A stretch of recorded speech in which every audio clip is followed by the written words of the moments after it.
Welcome to the Downtown, brought to you by Arlington Media. I am Daryl Smith Jr., and across the internet for me is... I am Rody John, and across the interwebs for me is... Amy is still on sabbatical. Hope to see you soon. On today's show, we talk with Arlington musician Larry Ladale about his latest song and video, what he's been working on most recently, and we talk about some of his favorite places to play music. We also sit down with Cameron Atkins to talk about exactly what a zoning commissioner really is, where his passion for helping to build this city comes from, and what he sees for Arlington's future. So, we're closing in on our 100th show. It is like a week and a half away. Week and a half away. Closing in Saturday, September 25th, 100th show, 7 p.m., Dr. Jekyll's in Pantego. Mm-hmm. And come out, celebrate with us as we record our first live show for the love of Arlington, with a roundtable, friends and guests to discuss Arlington and our 100th episode and some cool surprises in store. Exactly. So we have announced one guest. Unfortunately, we had one guest fall off, Garrett Martin, wonderful Garrett Martin, sweetheart of a man, is going to see people get married, and you got to respect that. It's love. Everyone loves love. I love you, Garrett, but we're not mad at all. Although you're gonna lose, you might not be the only 5-timer if you keep. No, I'm just kidding. He's like 6 and 7 will be around the corner. What? His 6 is definitely around the corner. It is. Very cool. Everybody out there. But 7th one, I don't know. We might suspend it for reason. No, we won't. We love Garrett. But we do have a surprising announcement. Who is going to replace Garrett? Well, Garrett actually picked this wonderful woman. She works for the Downtown Arlington group. She's done fantastic things at UTA. She's doing fantastic things here in the city. Her name is Katie Goza. I'm very excited. She is a very fantastic public speaker. She was hosting one of the Chat-and-Do's one time. She was a guest speaker there. She's absolutely incredible. So all-woman panel so far. So it's fantastic. I love it. I do too. Very cool.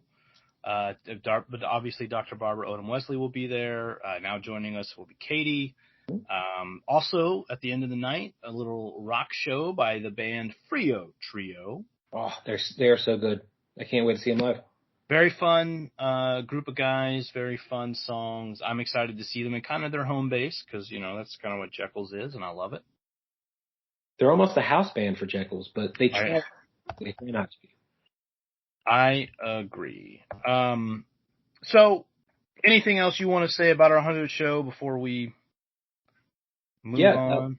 Come out, celebrate with us. This is all it is. It's a celebration for that way. 100 episodes. That's a lot. We didn't think we were going to get 100 episodes. I didn't.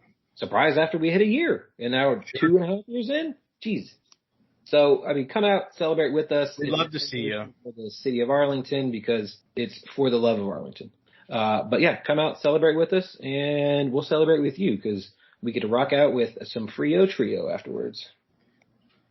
All right, so as everyone knows, we do have a Patreon, patreon.com/Arlington Citizen Media. We got some tiers if you would like to support us and what we do. I do want to give us some shout-outs to some supporters now. Our good friend Brian Fratto, thank you so much, sir. Also to Brandon McLaughlin, good friend of the pod and also a wonderful musician. You can check his music out at facebook.com/Brandon McLaughlin Music. He's on Instagram, also Brandon McLaughlin Music. And you can find him on Twitter at Burrito Brandon, Burrito_Brandon. So last week I talked up Fratto's Instagram, but I never gave it to anybody. Sure. So if you would like to go follow Mr. Fratto, I'm sure he would love that. And I'm sure he's going to love it that we're giving out his Instagram. Not that he posts all that much, but he did just post a very cute picture of his son Sam in a instrument. I'm not going to tell you which one it is. You got to go to his Instagram to find it. It is FRATTEAU. Go give him a follow, give him some likes. And tell him congrats for having that baby. Yeah, congratulations for having a baby. Yourself, he pushed it out himself. He was carrying it for 9 months. He's the Arnold Schwarzenegger of Arlington. No, he's not. It was his wife. She did all the work. Ashley did all the work, and she is an absolutely fantastic mother. But Thank you so much, Brian Fratto. I know you love us calling you Brian, for chipping in on the Patreon monthly. And if you want to do so, let us help you. We want t-shirts, more t-shirts than just the ones that you ever see us in. Those are the only 3 in existence. Literally only 3 in existence. So we want to make more t-shirts for ourselves and for you so that you can buy them and we can do more cool designs. I mean, and other cool things, all manner of things that we can do, to help grow and help showcase the cool things that are in Arlington. Exactly.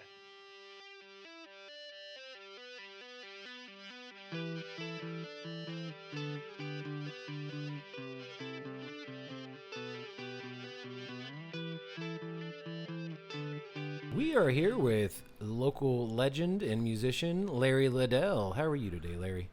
I'm doing good today. Making it. That sound doubtful. That breath before. A little bit. I'm here. But you've had a couple shows. We were just talking about that. Across the street. You were across the street yesterday. Yes, with across the Cartel. street at Cartel Taco. How was a Friday night at Cartel Taco? It was packed yesterday. Yeah. There was a lot of people yesterday. Good. And then my equipment started to fail. Ooh. And then I found out it was just a bad cord, which is the newest cord. So Oh, man, what? Yeah, it was really. No, man, that's the worst. You're like, this is gonna be great, and then you're like, oh crap. This blue decorative cord is actually crap. So It's not as good as I thought it was. so I threw it away. But Cartel Tacos are always pretty good. Yeah. And, Texas Live Yeah. this last Monday. Right. It's I say it's hard for them to get people in on a Monday night at 8 p.m. Yeah. Makes sense. And it's in schools it started already. Yep. So, and then the Friday before, Grease Monkey. Yeah. Hey. Yeah. Okay. I do love Grease Monkey. Across the way. So Yeah. it's always fun to play there. Yeah. Okay. I also love that it feels like the atmosphere there is always like, even though I've never been in there and it's been like crazy, it always feels like at any moment like it could get wild at Grease Monkey. Oh, yeah. Not that anything's ever happened at Grease Monkey, but it just feels like any moment someone's gonna throw a beer bottle and it's about to be crazy. Right. In a fun way. Oh, fun way. Yeah, No yeah, one's yeah. gonna get like hurt. It's gonna be like a fun fight. That's not even. Someone's thing. so excited they're throwing the beer bottle. It's just good energy though. Like Yeah. you just know that it's gonna be a good show wherever you're at. Mm-hmm. So first off, I want to thank you for plugging us on your link tree, which is amazing, and also putting a quote from us on your website. You saw that? I did. Okay. I was super. I was like, oh shit. Who there it discovered is. that? I did. Okay. Yeah, I was doing these questions yesterday, smoking a cigar over at Tobacco Road, and I was like, Larry's the nicest guy. I already knew it. Right. But he is fair. even more. It was just like yep. And there it is. Yeah, And yeah. for sure he is. Reassurance Yep. that That was you are nice. I was looking through my Facebook message archives, and I remember it was you or Amy. I can't remember. I said, "Hey, what do I sound like?" And you said, "I'll get back to you," and then that's what y'all sent. Oh, that was definitely not me. So it was. I think it was. I'm Amy. sure it was Amy. Yeah, she puts together very good reviews. It was She just like does. Yeah. I'm just gonna plug because there's a part. Well, I used to be in a music group and we traveled quite a bit. And one place we go to Seattle every year. Mm-hmm. They got Puyallup Fair out there, which is fun. Yeah. And so a girl I met who's in the band up there, she's also does pinup model photography cool. type stuff. Okay. And she had a shoot at a mansion in Fort Worth. Of course. Why wouldn't you? Right. There's some mansion in Fort Worth that has gold-plated ceilings or something. Yeah, it's Sounds like crazy. a great Did place Master to P shoot. used to own it? I don't know, probably. Oh, okay. Back in the It's 90s. like something. And she was doing a photo shoot out here, and so me and her just had lunch and got to talking. And she said, "Your bio's way too long." I said, "Okay, show me your rock band's bio." And it's like, the first thing was a quote from a magazine. Somebody did from a magazine. And I was like, I got the perfect quote. I got a quote somewhere. So I had to search for that one because it was y'all sent it like a year ago. Yeah. Because I was gonna do this previously, and then I Right. just never did it. Makes so I was sense. like, chop. I put that first. I put some other little paragraph. I don't remember, and then that's the bio. Because nobody wants to read anymore. That's the problem, yeah. Unless it's a tweet, nobody wants to read it anymore. That's just not 140 characters or less. Although I think it's like 280 now, but whatever. Still. It's like Larry Ladale was born. Nope. No, they don't care. Done. They don't care. They know you were I'm born. Mm-hmm. You didn't just appear out of nowhere. But Yep. didn't he though? It was like some. It appeared in our hearts. Yeah. Yeah. Just all of a sudden Larry was here. Yeah. No, he was born like everyone else. I guess if you think about it musically, it did kind of. Fair. Just kind of came out of nowhere. Right. Yeah. Overnight success. Like I've been living here my whole life, but So I was like, hey, why don't you start calling and emailing people and try to play somewhere for a change? Okay. I guess so. What, people aren't going to ask me to go play somewhere? Weird. I mean, I'm on the internet. Right. You can find me on the internet. So I'm booked around the world now, right? I can go to That's India, how it works, Australia. right? It's called the World Wide Web. World Wide Right. Web. It's in the name. Just call up a bar in, I don't know, Germany. Hey, I just want to book a show. Say, Anybody hey, there speak English?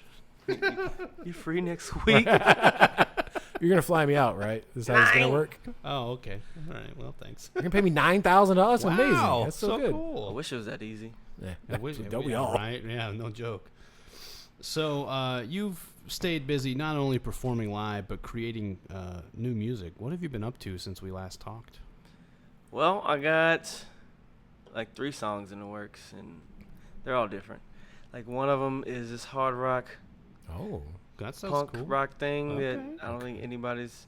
Well, when I did West Main, it wasn't East Main. It was West Yeah, Main. West Main it Arts was Festival. That West was the last Main. time we talked to you. That was the Yeah. last time we talked to you. You were already busy that day. I think you were playing You 2 were. shows I that was day. double booked that Yeah, day, and which is a it, good it thing. wasn't at the festival. It wasn't. It wasn't. Wasn't that the one you live in? I wanted it to be the festival because it's closer. But Yeah, they, obviously. But they kind of hit me up kind of late, so I was like, hey, I'm already, Happens. it does. Good problem to have. No, there's though. a music festival coming. Are you part? I'm just kidding. Oh, I thought you was bringing up that other one. No. No, I got a lot of friends in that one, Yeah. but Lottie played 3 times. yeah, He did. Lottie's in like 14 bands. I was right about now. to say, true. yeah, like that's fair. We were talking about your song, "Best Day Ever," Best day ever. and I was like, "Lottie played on that, right?" And he said, "Yeah." And then we, oh yeah, Lottie's in 900 Yeah, bands. yeah, So, He's on that vein. I asked a couple rappers for that one, Yeah. and he was the only one that was like, yes, win. Yeah. I was like, okay. It's supposed to be that easy. If you now, Should. it's not always that easy. Right, right. As far as scheduling things like that, but for somebody to want to do it, Right. it should be that easy. Yeah. So. But yeah, so you got a hard punk show or hard punk song coming out. Oh yes. Yeah. That one, and then this other one, which is kind of this foster the people type Oh. deal. And that I already have a video concept for that in my head, so that's gonna be fun. That one might not be a 1-day shoot though. That might be 2 days. That's fair. That's one of the things I've always really enjoyed about listening to the music that you play is that it's varied, and it's like when you were like, yeah, it's like kind of like a hard punk song, and then like like a foster the people type vibe, like on the other one, like that makes total sense for like what you do. Mm-hmm. Like I don't know that everyone can pull that off. Like I don't know if I could pull that off. Like Right. I could pull off one of those. I don't think I could pull off both of those. So that's really cool that you're able to kind of, and that like when we were listening to the Best Day Ever, I was like, okay, like yeah, this sounds like different from other stuff that Larry's done. Like I really like that. It's one of the things I really love about what you do is that it's so varied and you can hear influences from everywhere. Oh, nice.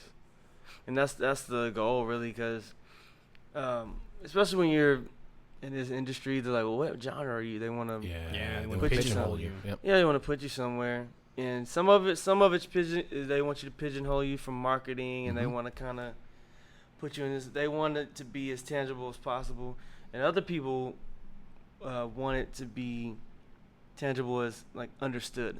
They want to kind of understand where you're coming from, and that's why they do it subconsciously. Other people do it consciously because they're like, no, you have to do Right. Yeah. this You one have to fit thing. this in box. And so that's encouraging to hear what you said, actually, because that's the goal, is to hear different stuff. Like Best Day Ever, there's obviously like some Michael Jackson dancing stuff in there, but then you can hear kind of the funk guitar in there, and then you hear the harmonies that I learned when I was in the kids' church choir. Right. That stuff, and then you can hear, you've got a glimpse of me doing distortion guitar, like in singer song, and maybe the few band local shows that I've had, which has been like 3. Yeah. Because I'm always by myself for some reason. But and also it's all positive too. We have enough of, shake your booty and do drugs and get high because I'm depressed, and it's like we're in this awesomely rhythmic, dysfunctional world when nobody knows how to deal with their depression but by partying, Right. or being vulgar, and it's like we have enough of that. Yeah. Like people can't even take their kids to the concerts anymore. Yeah. I remember when it was a time I was like, my dad took me to see Bon Jovi, man. I never forgot it. He had me on his shoulders. It was awesome. You can't be like, oh, my mom took me to see Cardi B, and it was great, and it was loving. We had the most time. It's like you can't take your kids nowhere. And I found that when I do these shows live, you're like, is it kid friendly? And I can honestly tell them, yes, yeah. Mm-hmm. You don't have a babysitter, bring the kid out. Right. Come for like an hour or two and then go home. So I'm not doing that as like for my music as a marketing scheme. It's just who you are. I've tried to what put you want to do. Yeah, I've tried to put nasty words in my music, and I listen back to it. I'm never like, mind. I don't like this. It's just like this doesn't even feel right. So Well, I think that's cool that you're true to like what you want to showcase. Like you don't want to showcase that stuff, and you don't, and it's weird when you do it. So I think that it's cool that you've been able to keep that positivity in a way that my 7-year-old can come out too. Oh, you yeah. know, like, which is cool. Yeah, she can't go everywhere, like you say. She can't go with Cardi B. So no offense to Cardi B. Sure, Yeah, exactly. she's doing great. Exactly. Yeah. People love her. She's killing it. Yeah, absolutely. Yeah. But also, I do not want my 7-year-old singing that song. So Yeah, she can't have a regular song played during these Pepsi commercials because they got to edit that. So They're all yeah, it'd be a bunch of blank spots. Like yeah. that's why I think so many times when I hear a lot of these songs on the radio and they do have to edit the shit out of them, like, come on, no, either create a different version of that song to where you can fill in. You're an artist, fill in those spots with something else, or maybe pick another song. I don't know. Even just old school 90s rap, that was some of it was pretty bad. Right. Yeah. But they had an alternate. Right. Even Yin Yang Twins, they sung about the worst things. And they had a radio edit. Right. Ludacris, radio edit. Right. Snoop, Jay-Z, radio all of edit. them Yeah. had some type of radio. Juvenile, And back that thing up. Back that thing. Back that thing up. Yeah. I mean, you're It's a talking radio about edit. people who are wordsmiths anyway. Right. Like, especially the artists that we just talked about. These people that, like, do have very good vocals and do have very good, like, lyrics can make that radio edit in a way that it's not, like, weird, because sometimes they do radio edits and it'll be like they insert a word there and you're like, that's a weird. That's not. Like, the perfect example is that Lil Nas X song, Montero. Like, like the radio edit on it is weird. It doesn't make sense. Like, you listen to it and you're like, what? What? No, why did you put that word there? Yeah. Like, but then in other places they don't put any words and it's just like, and like that blank spot, it just takes it out of the song completely. Yeah. Like, it doesn't. Like I WAP. never really thought about that. Yeah. Like the kind of the art of the radio edit is kind of like out the window right now. Right. Like WAP, the radio edit is wet and gushy. That sounds weird. Also, a lot of people don't want to listen to that. And it still sounds bad. It does. Yeah, saying it out of my mouth, it didn't sound right. The macaroni and pot's fine. I It get didn't make it any like less. No, I think you're misunderstanding what I. Right. It's still very sexual. Yeah. So on a brighter note, you have a new video that you just shot this past weekend for Best Day Ever. It hasn't come out yet. We could get into when it's released, but no pressure on that. No release date. Okay, we'll see. People get something to look forward to. So I'll say it next 3 weeks or so. Okay. Well, there we go. So Ballpark. it was fundraised through Indiegogo. Can you tell us what went into the funding of it, and then how fun was the video shoot? I know we talked a little bit about how it being a long video shoot, but I'm sure there was fun in there. Okay, so if you want me to be perfectly transparent, Of course. on Indiegogo, we received a whopping $20. Hey, congratulations. And so you have to meet a minimum donation to receive your gift. And so everyone, me and the one other guy who donated were refunded promptly. Wow. And That's so, unfortunate. yes, but one thing I realized, so I was pretty pissed about it. And I was like, Right. okay. And then that voice was just like, hey, July's pretty busy, right? I said, yeah. So we'll just fund it yourself. I said, really? Like, you got 2-3 gigs a week this whole month, and then August is looking good, so just fund it yourself. So it's like, okay. So instead of spending it on food, or I usually put it in the savings. Like my tradition is I get my check or my cash, however they pay me, go to my favorite restaurant, Taste of Thai, Arlington. Yeah. That And place is so good. I'm fancy, so I like to eat duck. I don't eat the Nothing wrong other with that. stuff. Get me my curry duck. It's like $25, and I put the rest back. So instead of doing that or going to get a brew or something, I just set it back for a month and a half, and I just funded the video on my own. So that was interesting, Yeah. to say the least. It brought me back to college days where you save up all this money and you just give it to the bursar. And you're like, this is I never thought at 20 years old I'd take $2,500 and give it to a person in one fell swoop and just And then not feel like you got anything out of it. exactly just A little crying. but the video, that was, you know what, I will say this, I just the process of, there's dancing in the video, Ooh. which I was hoping so. so Lottie was there for the shoot, and we just bust out in choreography, Yeah. and he's like, what? He's completely shocked because, like, most people in this area, people who knew me from college knew that I did Had some different, sweet dance moves. some pageant stuff and some step show things where they seen me dance before. But even then, they knew I was a guitar player, and they were shocked then. Yeah. But even more so now, because when people see me in Arlington, it's acoustic guitar, Yeah, you got your guitar loop in machine, front of you. Mm-hmm. or I'm in this band, electric guitar. I'm not really moving because we don't have. You got in the room. We don't have well, it's not even that I can make the room. It's just we don't have the people to do it, and people don't know that I actually feel trapped behind the guitar. Like, I don't want to be back there like that. Oh, I really? want to move around, Okay. and so this was kind of an opportunity to say, we put a thing out on Facebook, say, hey, paid opportunity, whatever, and that's why I'm glad I saved the money, because I know how it feels to be asked to do film work or be asked to do something creative, and you say, what's your budget? And they say, we can't pay you. Yeah. And sometimes that's it. Can you just do it? I can't pay you, or free footage, or whatever. Yeah. But it just felt good that I saved that money, and I got 2 dancers. I was able to pay them.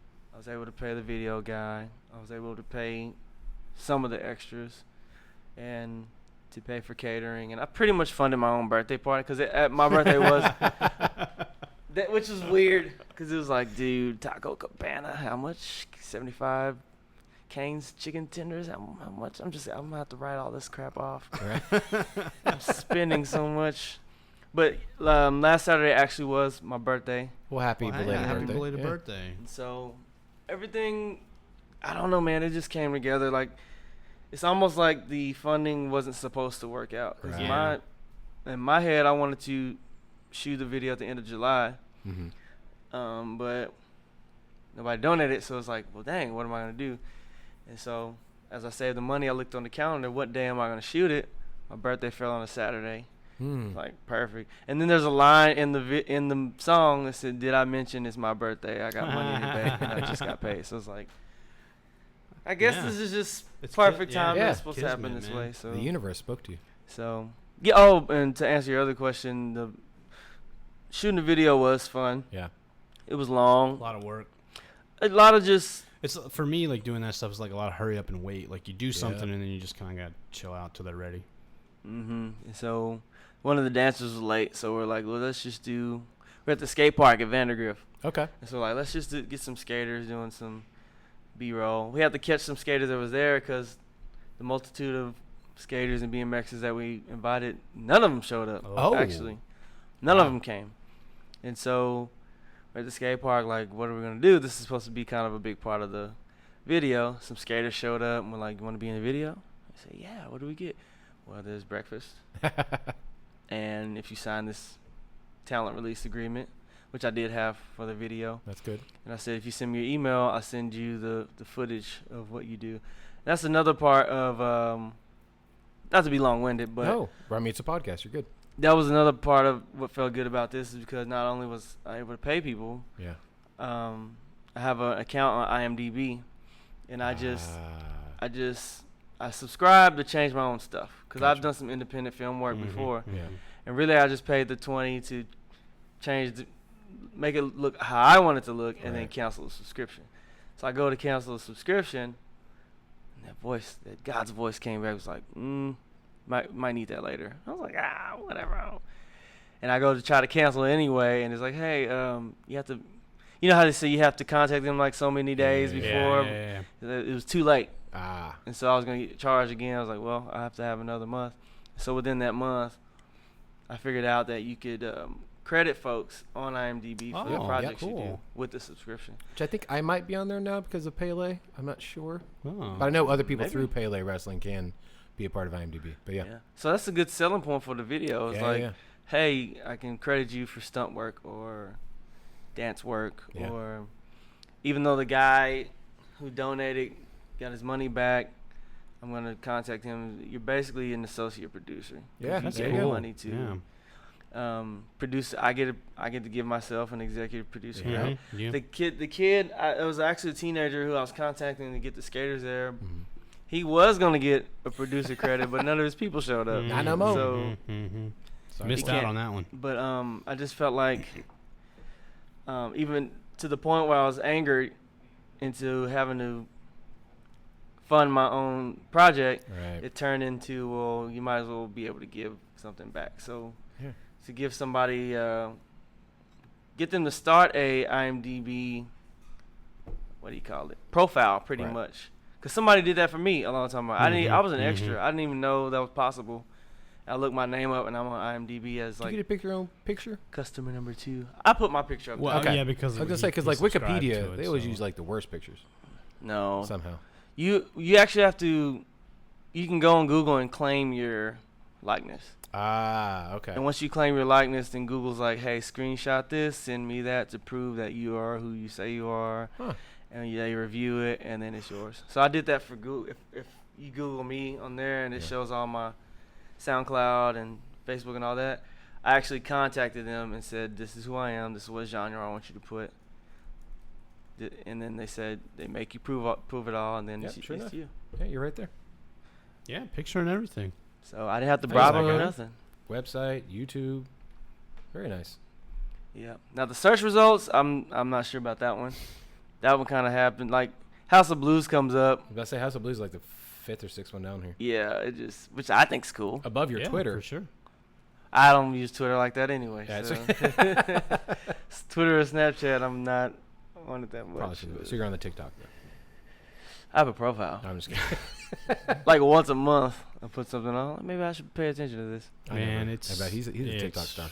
It's fun, but it is a lot. It hits you. It's a lot of work, yeah. It is a lot. If you want to actually do stuff, yeah. Like I was doing 2 or 3 videos a day, and I was like, man, this is too hard. I was like, I don't have time for this. My wife's in nursing school. I got to take the kids to school. So, you play a lot of places around here for sure, and a lot of places around the Metroplex, actually. Do you have a favorite place that you've played? Or any that just seem cool? Grease Monkeys, we mentioned that before, but I just remember with Grease Monkey, Cartel Taco, and Whitehall Exchange in Dallas is where I played the most.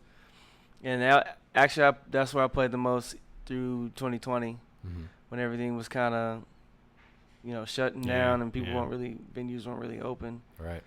I know they had to cut the pay some to stay afloat, but they still had music. Yeah.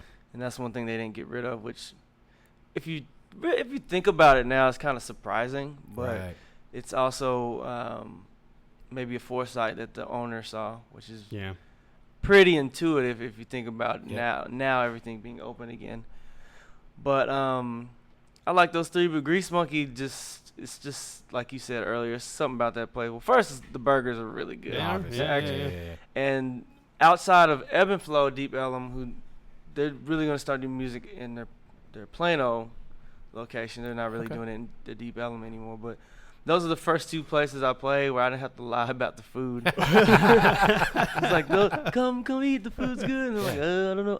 American Revelry is another place in Burleson. I've heard of that place. I just haven't been That there. food's really good. Is it? Okay. They do shrimp. Their food's expensive, but there's a reason. It's really good. Oh. Shrimp and grits. It's worth Oh, the shrimp price and you pay. grits? Mahi on a bed of pilaf. Ooh. Yeah, This sounds like good. they Yeah. get down there. Okay.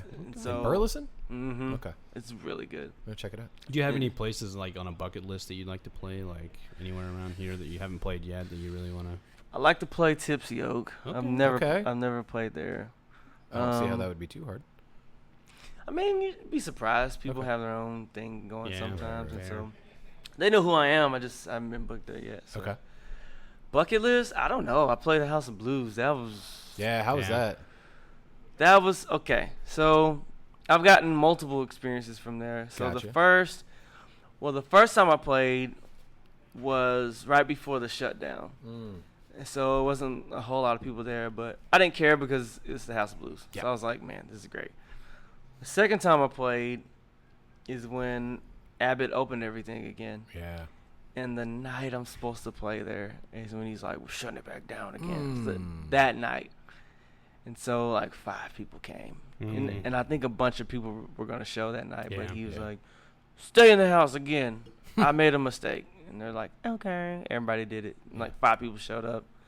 I was angry. And then the very next night, I went to Grease Monkey. Yeah. And it was packed. And I'm like, all right. Yeah. That's why I like this place. My home. So bucket list, to be honest, what's that venue out west? It's like in a rock formation. Red Rock? Red Rock. Yeah, yeah. Mhm. That'd be awesome to That would play be there. dope. Have you been to Red Rock? Not yet. I want wanna to go, badly. Yeah, Yeah. it seems really cool. That'd been be around the awesome area. to play there. Seems like a really cool place to see a show Mhm. and also like just look at the cool rock stuff. Yeah. Well, like the Grove out in Seattle. Yeah, the Grove. Absolutely beautiful because you get the river right behind it. Mhm. And then as the sun's coming down is usually about when the show's starting. And then once it's all the way down, like it's absolutely beautiful. Perfect. Nice. Yeah. So you're there for the music and the show. So I'd like to play 11 one day. Yeah. That was, might be able to make that happen. Yeah, they have a whole series now where they're taking local people and having them open for bigger acts and stuff. So. I've read some of those rules where you have to have merch. So Oh, I have really? to, which I think is I haven't heard that one. is good though because Yeah. It shows that you're serious about. Right. I mean if you're gonna do it, then do it. Yeah. Right. Yeah. So my first shipment of stickers have come in already, Nice. Okay. Nice. and that's where I haven't even put them on sale yet. Definitely gotta So get we- one. yeah, we because I got a definitely whole want a car Larry over there that needs more stickers on it. Yeah. So, actually, they're vinyl decals Oh, okay. my from apologies. Precision Press. Oh, up Clint helping out. Right as down the always. street. Clint, yes. Yeah. I have Clint 100 Savior, prints. one of the pillars of the art community here. Yeah. Yeah, I think I saw Lottie somewhere. It's always some Lottie story from Yeah. somebody. Sure, He's like, hey, I think he had too many. He's like, hey, you need to go out and see Clint. And I'm like, man, for what? And he just has a box of, I don't know if it's flyers or what. He's like, man, I got these flyers. I said, how much? He told me the price. I was like, I gotta go That's see it? Clint. Right. and so I went to Clint like 2 weeks later. Like he's like, hey man, I need these stickers. I got a reprint of business cards, which I'm out of already. Which That's a I good- need. a good I thing. met him and he's like, "We need to get you business cards." I was like, "Yes, we do," and I haven't been by there. So Yeah, double-sided gloss. okay, ooh, okay. I like I everything think you said. I got $500 for.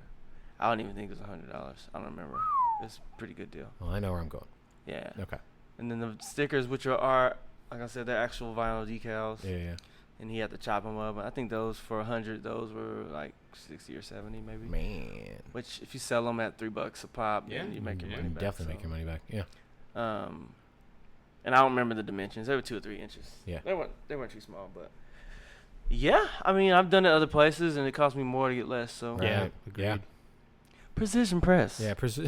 Right For here in all Arlington, the- Texas. Business cards and decal needs. Did we just do a commercial for Precision Press? By accident. That's okay though. Yeah. You're welcome. You're welcome, Clint. Yeah, well, exactly. I met him. They're all for great. everything that he's Yeah. done for the city of Arlington. And they're not even done yet. They were telling me some stuff that they're working on for the future. Yeah, It's gonna be dope. Yeah. Clint's a Yeah. good man. Clint, yeah, very good person. So, if people want to find you online, I'm sure you list out everywhere you're going to be. Mhm. Remember, I'm seeing a flyer of all your dates, which I haven't seen an updated one, so I don't know. Well, that means I need to make one today. You do, exactly. That's why I turned down a show tonight so I can get some work Ah, done. see, there you go. Always working, and I like that. People want to find you, hear your music. Mm-hmm. Obviously, if they just Google search, you're there with a beautiful picture. Which is awesome, right? Yeah, And it's very cool. all your websites there, all your social media, your Spotify's. But in case people don't know how Google works, how do they find Larry Ladale? They go to Google. Yeah. Google the internet. And then, How do you Google the internet? How do you get on the? what is the www? Do I still need a phone cord? How do you? I do IT for elementary school, so it's not working. You plug it in. Yeah. you're Is like, it on? What did you do? I plugged it I in. plugged it in. Oh gosh, I'm so sorry. Dragged you down here. But if you want to find me, it's LarryLadale.com. That's LarryLadale, Ladale, how it sounds. You can find me. Everything is streamlined. So Larry Ladale on Instagram, Larry Ladale Music on Facebook, There you go. Larry Ladale on Twitter, and Snapchat and TikTok. It's streamlined. It's all the same. And YouTube. Good. It's And all the YouTube, yeah. same. No underscores, no numbers or weird Make it easy on signs. us. Yeah, man. Yeah. All the way across. I can't wait to see this new video. I'm excited. I can't wait till I'm done editing it. It's gonna be a lot. But It's a labor of love. labor of love. And the best birthday present you'd have given yourself. Basically. So what do you want for your birthday? I A bought video. a music video. Bought a music. Well, Puffy used to have his own white parties where he would just send everybody out to like Vegas or whatever. So I'm sure this was much cheaper than that. Oh yeah. Yeah. Well, I'm not gonna do that. No, I don't. That sounds- I'm even not flying everybody out there. even That's when this ridiculous. pops off later, it's like, nah, y'all, Yeah. can, No one's I'm going to good. Vegas. y'all can come hang out with me. Right. I'm not gonna. I'm Grease gonna buy monkey. 100 people. Yeah, I'll buy the plane first tickets. round. Yeah. Like first round of cupcakes. Right. 'Cause I'll be alcohol free by then. Good for you. That's the goal. I Cool. can't do it, but I'm good for you that you can. That's the complete goal. That's another story. Okay. All right, We'll we'll have come to have back you to that back one. on, and Yeah. then it'll be what, Larry's fourth time on? Yeah, this is it's third time. Is no, that right? this is This is fourth. I thought this was is four. This is number 4, I think. I think 'cause this is Ooh, four. he's So about to be a you're five-timer. close. You're close to that 5-time jacket. We need that airbrush. There's a jacket. There's a Yeah, I jacket. mean it's a one You can't jacket, keep but it. you sign it and you get a cool picture Yeah, with yeah, it. yeah. And, yeah. Is it like a baseball jacket? No. It's a stone. It's like a acid washed jean jacket. Does it have holes in it? Not yet. Not yet. You could be Is there the first person to put holes in it. is there a big patch on the back? No, we're thinking about getting a not big yet, airbrush. but with a big well, we can 5 on actually it. talk to Clint about getting Yeah. a big patch. We could get a patch. Does he do patches? I don't know. We He can does find out. Clint, if you If you don't know, maybe you do know someone. If you don't, maybe you know someone that can help us. if you're with out that. there anywhere in the city, If you're listening.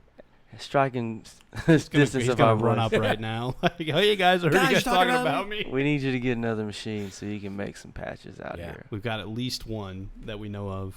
Probably more. There's a lot more. Sure. I Yeah. agree.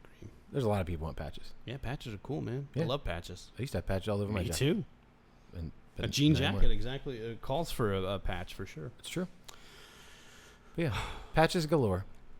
Next Larry Ladale song. Patches go. I don't know if I can work that out. Oh, I bet you could. I'll write it. It's on another the punk ukulele. rock song. Quite. Pretty much. Yeah.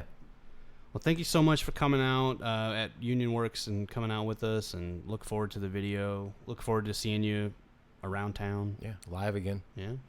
Yeah. Thanks for having me. Thanks It's for always a coming pleasure. Oh, I'm running an open mic at Mavericks now. on. Oh, cool. What day? What? Yeah. September 1st is the next one. It's Okay. every first Wednesday of the month. Every first Wednesday. We're gonna add Mavericks that to our Bar and sheets. Grill. Okay. So that's something I didn't want to do, is to host open mics. And then I showed up and they're I like, hosted their- please, Yeah. this guy, well, they had a guy before and he just was kind of causing trouble. Oh. Sure. And then I've known Richard Chavez for Yeah. a Mhm. very long time. Very good He guy. said, I trust you more than somebody else. That's Would- fair. Would Yeah. you do it? I said, Yes. all right, Rich, I'll do it. Yeah. Do If it you, for you, Rich. yeah. If you ever want to come by Grounds of Gold every other Thursday. So 5 to 7. Oh, off Bowen? Yes, sir. They're awesome. Yeah. They are He awesome. hosts the. I open host. mic. For real? Yeah. I played there before, too. I didn't know you were doing that. Yeah. I host the open mic. Yeah. I guess I saw open mic and I, at Grounds and Gold and was like, okay, I'll call them Yeah. some You other should. time. But You it's should you this whole him. time. It's him Was- the whole time. Behind it all. Thursday. What did it say it again? Every other Thursday. So this Thursday. This coming right? Thursday, and then every other week. So first and third. Yeah. Or does it? I mean, I don't. doesn't technically fall that way. No. Wherever it falls. It was every week, but then they pushed it back to every other week again. Hopefully, we can bring it back up to every week. But yeah, but every first Wednesday, you're hosting over at Mavericks. Yeah. Which is cool. We need more of those. We need more open mics. All the open mics are main players now. That's what They are? happened. Like me, Patrick, Mm-hmm. how you say it? Pombueno. Bambueno. Pombueno. Yeah. All the Barstool brother people, all Yep. the people who are really in the scene doing stuff. We kind of started open mic Getting too big. just out in Dallas and even here. Yeah. And then we're all getting booked now. So Yeah. the open 16-year-old mic. Cameron's killing it out in Mansfield. I heard. What band is that? Cameron? Cameron sings. Yeah, Cameron sings. She's a singer-songwriter. Was she on Fishbowl at some point? I don't think so. Maybe. Brown hair? Yeah. I think I know what you're talking about. She Okay. was on the. She was on your our yeah, thing we the did, charity. the Arlington Yeah. Caters, which 'Cause you were at the Oh, yeah, Mavericks that's- one. She okay. played at the Arlington Music Hall. I do remember her. Yeah, wow. yeah. yeah, So it's popping everywhere. yeah, she'll pop in sometimes at the Grounds of Gold one too. Nice. Yeah. It's getting brave around here. It's good. Well, Yeah. all right. Thank you so much. thanks, Larry. We'll have you on again. You can get that jacket. We're gonna get a cool picture of you in the jacket. Yeah. Looking forward to the airbrush jacket. Yeah.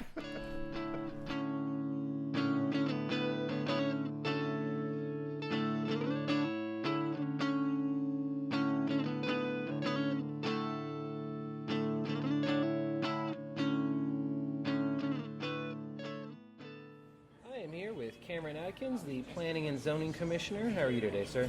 Pretty good. How are you? I'm doing well. So we're sitting here in Jay Gilligan's, which is one of the most historic places. Well, not one of the One most of. historic places here in Arlington.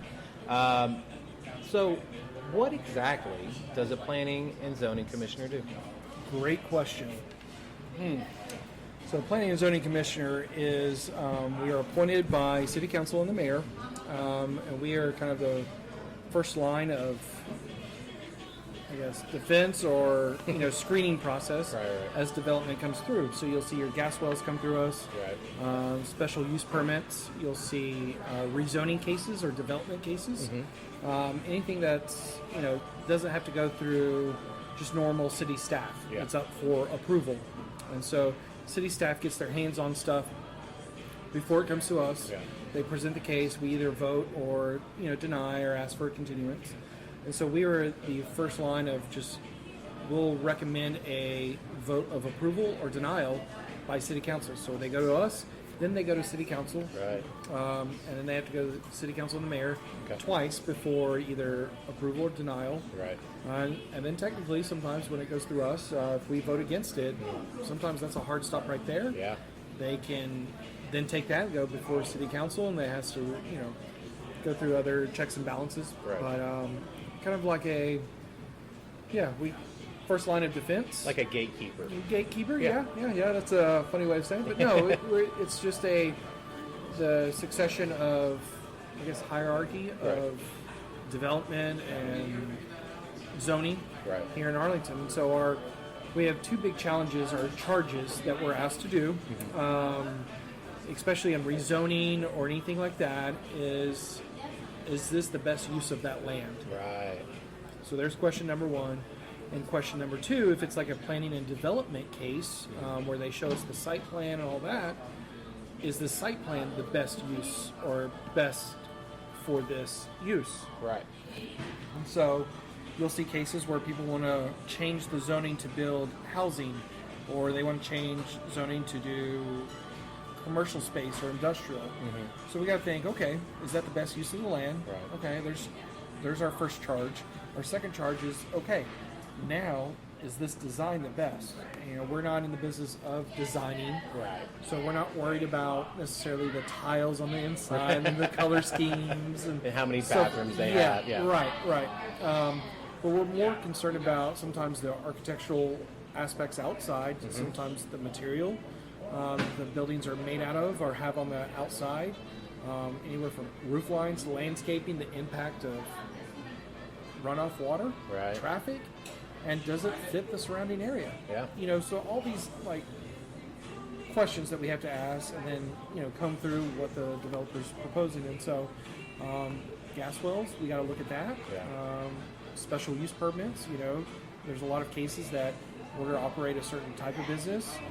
You have to apply for a special use permit. Right. It goes through us, and we got to kind of go through that and see if that's the best intended use. If that should be allowed there, and Right. it's a nightclub to a special event center, Yeah. or just a banquet hall to other uses, tattoo parlors or Daycares or anything like that. daycares, Yeah. entertainment venues, stuff like that.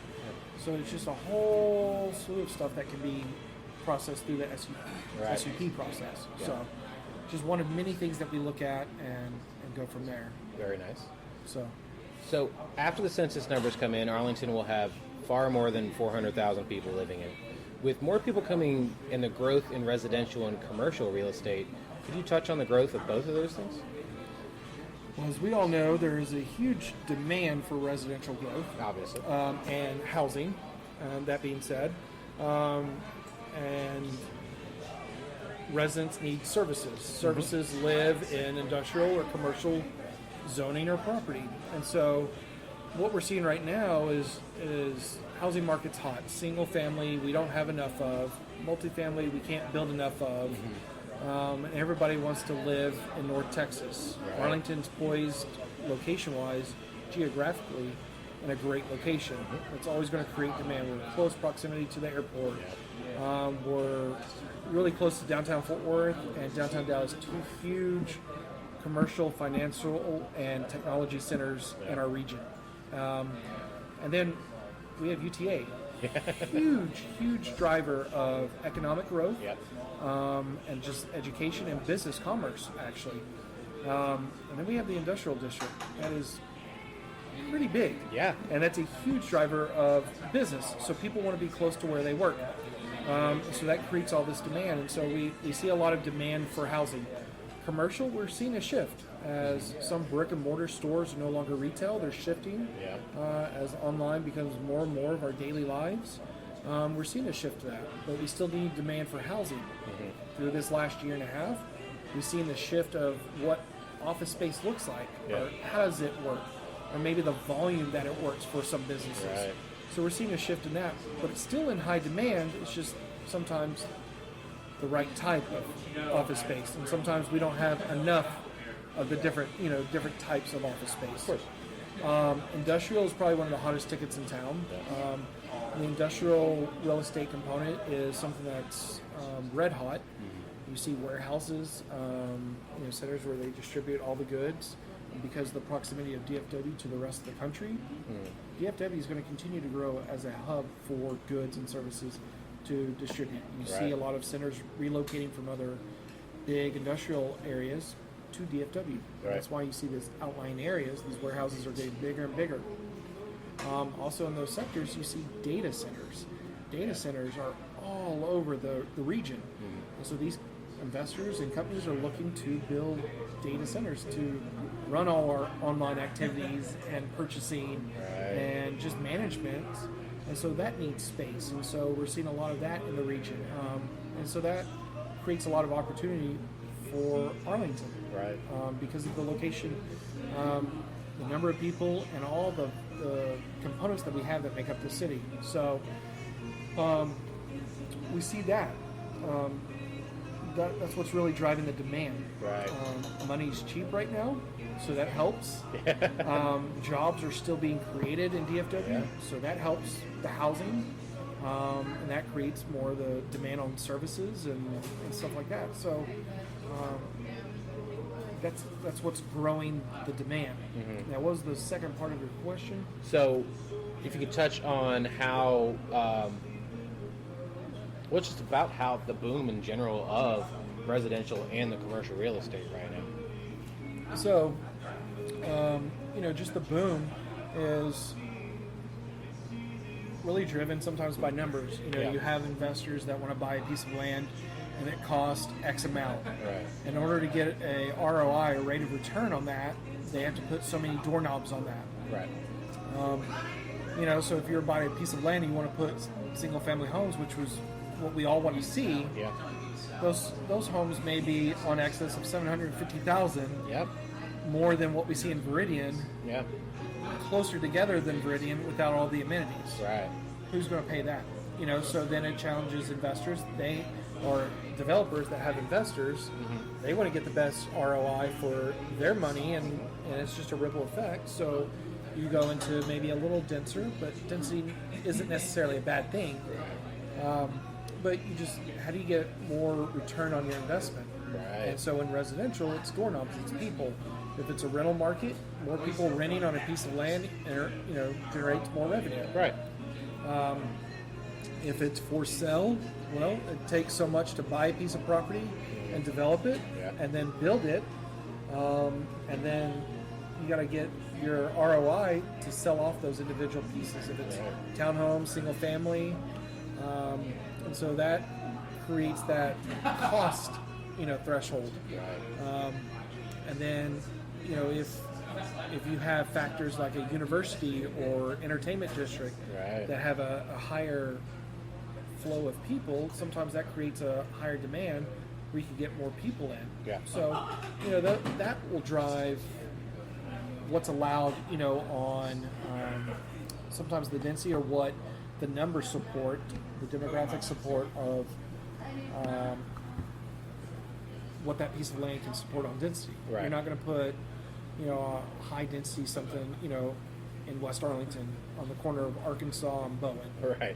Doesn't make as much sense as you would see maybe closer across the street from Texas Live or Entertainment District, or maybe off of, North Collins or South Cooper or something like that. Right. Like we talked earlier about 2001 and how I was upset that club wasn't able to open back up. But right now, the announcement had come out that they are in fact going to redo that entire property, and it's going to be, I don't know how many floors it's going to be, but they're going to have people actually living there in apartments and stuff. 4-story, 3-story there closest to Cooper, 4-story, multifamily, butted up against that gas well down to the creek. Right.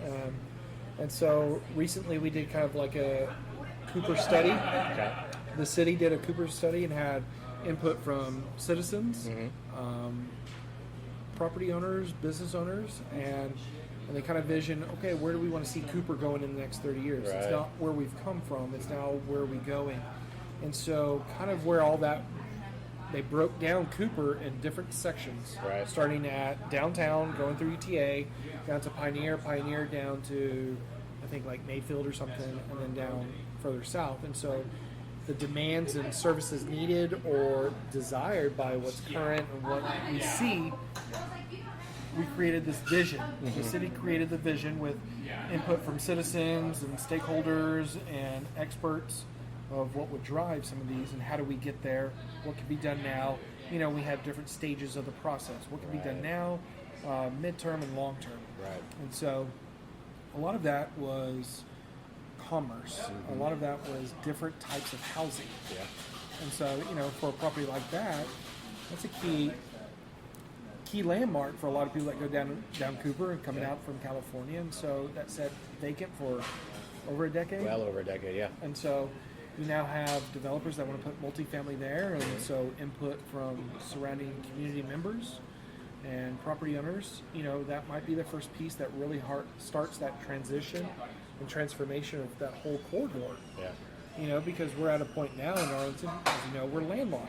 Yeah. So now we get to a point where we don't have a lot of vacant land. It's considered redevelopment. Right. You got to tear something up or down in order to build new. Right. And so that building wasn't at the point to where you could rehab it and add Right. on to create their vision. And so it's just easier and cheaper to tear down and build new. Right. And so, and that use that doesn't fit into what people want to see tomorrow. Right. And so, that's just the evolution of the development and growth and progress of any city, any kind of region, as we see here in North Texas, not just Arlington, as the demand for housing, all these different types. And so, but one type of housing isn't the answer citywide. Exactly. And so I think that's what we're faced with, and we'll see the continued growth of Arlington as we evolve.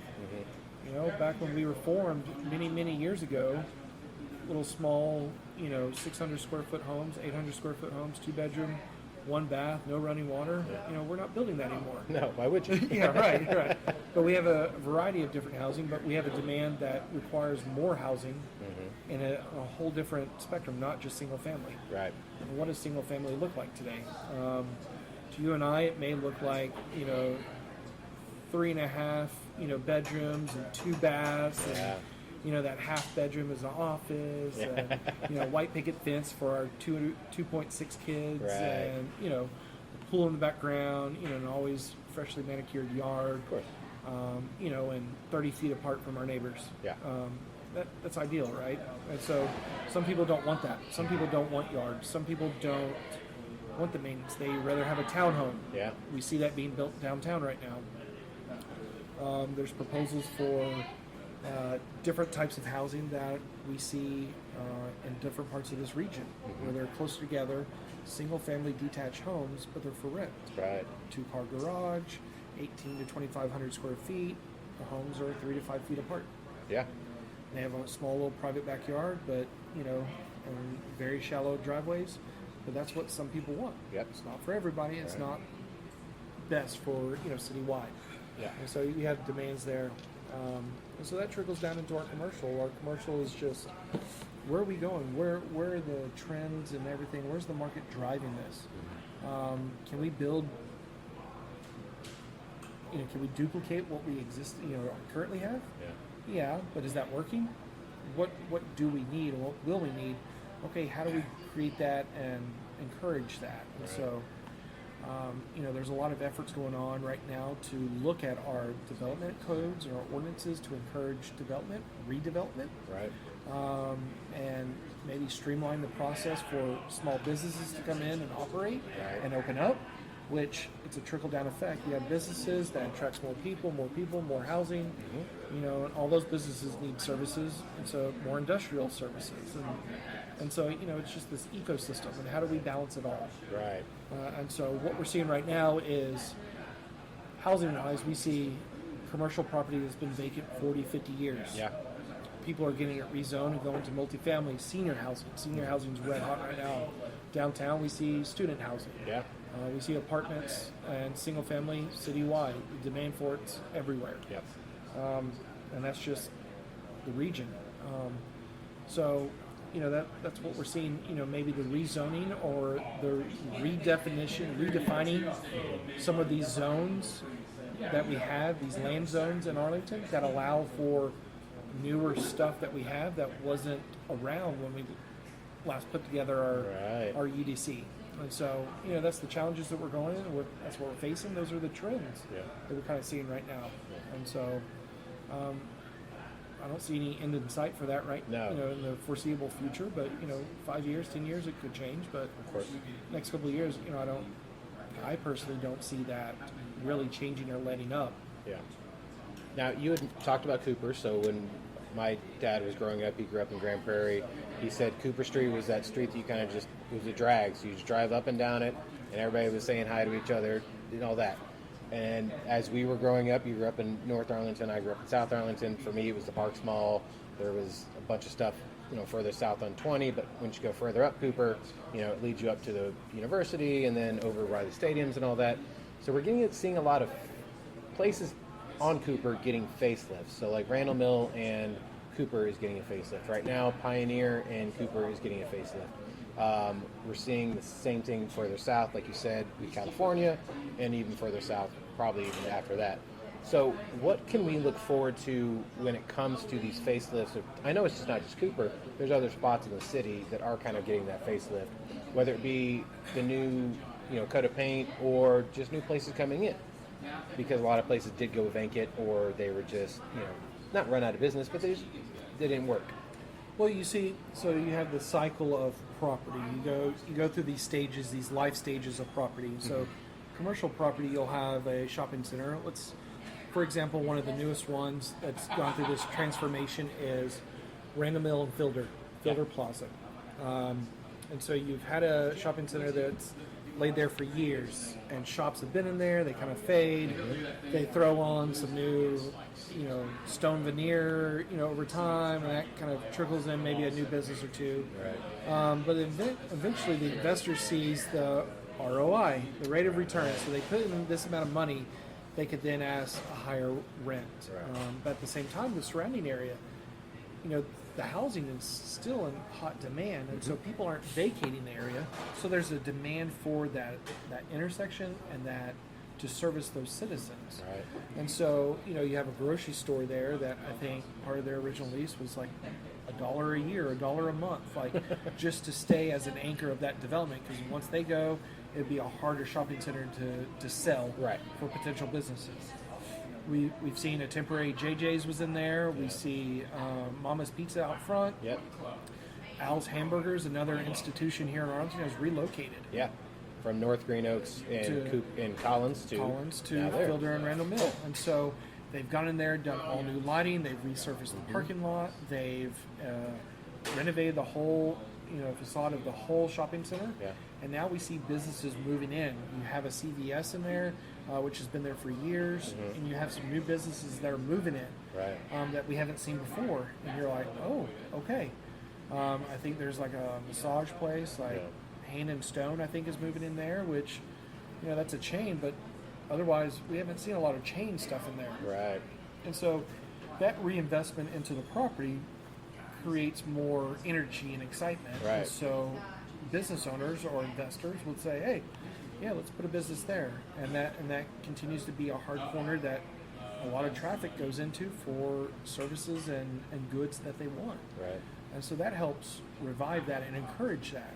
Then you'll have centers that aren't in the high traffic anymore. Stuff has shifted. Right. Traffic doesn't go by this intersection anymore. Right. The demand's not there. So if I pour all this money into it, I'm not going to necessarily get that return on my remodeling. Right. So they may just put out new lights or a new sign or new coat of paint. And that really falls onto the property owner. Sure. If what they're trying to get, if they're happy with the money they're getting, they're going to keep it the same. And so we see this in apartments. If apartments are, leasing well, they may be 40, 50 years old. They'll throw, new lipstick on a pig. Right. It's just a new coat of paint. They don't change anything. Yeah. Every 2-3 years, as a tenant moves out, they may throw down some new carpet, but nothing substantial. Then you'll see new players come into town, like Arlington Commons. Yeah. Arlington Commons comes, tears down some old apartments, builds newer product, brand new product that's nicer. Yeah. So now the trickle down effect is you have now outside developers that are looking at the area, and for redevelopment, now you have surrounding property owners who's like, well, I can make more money if I remodel. Yep. When before they were just repainting. And so sometimes it's one key component like that. It's one key component in a shopping center. Yeah. We have one off of South Cooper, and I think just south of Arbrook. Pleasant Ridge. Pleasant Where Ridge. Granny's is? Yeah. That whole shopping that, yeah. center just did a huge renovation, Big new time. facade, change, very modern looking. Wood and new stucco, new roof, new signage. And that changes the whole feel of that shopping center. Big time. And so that brings in some new businesses. Yeah. Where they were before, if they existed, who knows? But that vibrancy attracts stuff. Right. If you're a property owner or a business owner, you want to go into the rundown shopping center or the brand new shiny one. You want to go to the shiny one. And so investors or property owners see that, and that spurs, a lot of encouragement or activity into their properties. Right. And so eventually the life cycle will die back down. Yeah. Either they sell it, tear down, rebuild, or they spruce it up, redevelop it, and remodel it, and a new life cycle starts. Right. So just depending on where that property stays during that life cycle, that can kind of tell you what's coming and maybe how long it will be before you see new activity or some new growth or new paint. Yeah. So new landscaping. So, we see that all over the city, and it's not all at the same time. Of course not. But when the market's great, you see a lot more of it at the same time than when we have a down market in, business or real estate. Right. Yeah, so like in that Pleasant Ridge and Cooper area, we got a Salata going in where it was a big and tall suit shop. I know that for a fact that the women who own the Club Pilates up by Lamar are opening a second location down there. And then, I'm curious where that Grandy's is going to end up being at some point. But, it's always nice to see new areas, or not new areas, but areas getting that new coat of paint and even more, just a completely new look, because it does show that people are investing in the city.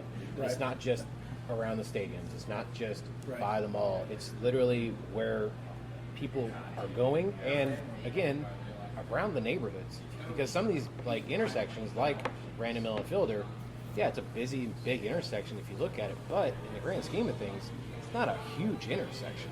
So the fact that people are wanting to invest money in that area because of the fact that they're surrounded by the residents, it just makes sense. Yeah. And so, we see that, and so that's one of the challenges that has been put before the city. The city actually wants to look at is what can we do to encourage more, neighborhood services? We see this as cities evolve. You have a neighborhood, and you have to drive 10, 15 minutes to a grocery store. Right.